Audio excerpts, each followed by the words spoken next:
choices we make now affect our future.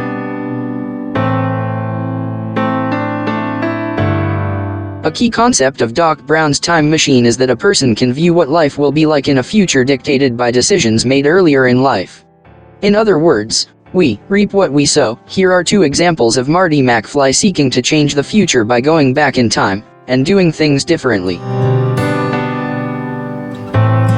If you remember the storyline, Doc Brown is gunned down by Libyan nationalists in the Hill Valley Shopping Center parking lot. By going back in time, Marty hopes to alter the timing of the Libyans' surprise attack on Doc. He is successful, leaving behind only the smoking tire tracks of the DeLorean. A second example involved the romantic relationship of his parents.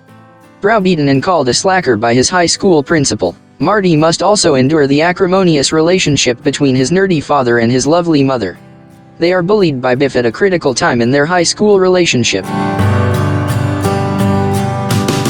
Accidentally transformed by the time machine to 1955, Marty inadvertently interferes with the romance of his future parents, so he goes back in time to try and reunite his parents-to-be.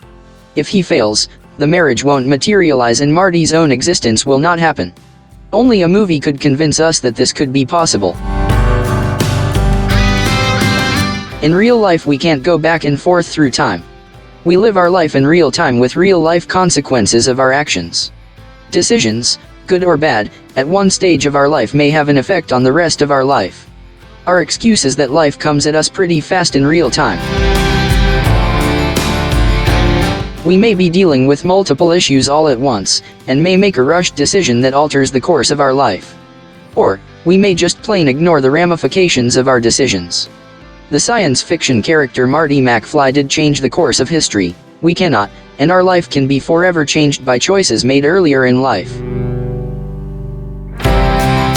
So, how do we make wise choices?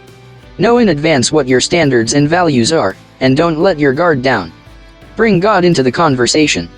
Through prayer, ask Him what you should do, and listen, and watch for clues as to His advice. Follow His teachings in the written word. Answers to our questions are found in the Bible. Seek wise counsel from people of faith, to help you apply God's word to your issues. Don't rely exclusively on worldly advice from people who don't base their lives on God's word. The world wants you to follow the crowd rather than to follow Jesus. There is a big difference in what is right and what the world accepts as appropriate behavior.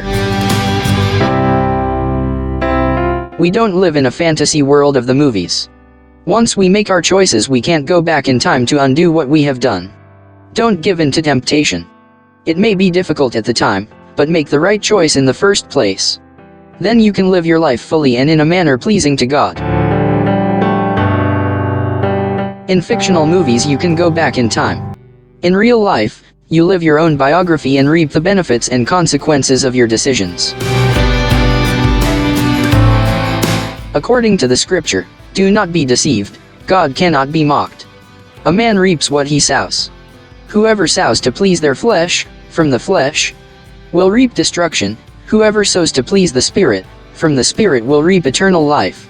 Let us not become weary in doing good, for at the proper time we will reap a harvest if we do not give up. Therefore, as we have opportunity, let us do good to all people, especially to those who belong to the family of believers. Galatians 6, verses 7-10. The question for meditation is, how can you ensure that you make the best choices for your life? Let us conclude this devotional with a prayer. Dear Lord, we thank you for the investment of life you place in our hands. We pray we will cherish it and make good decisions on how we are to live it. We know there is no time machine that allows us to change our past actions. Help us to make the right choices in the first place. Amen.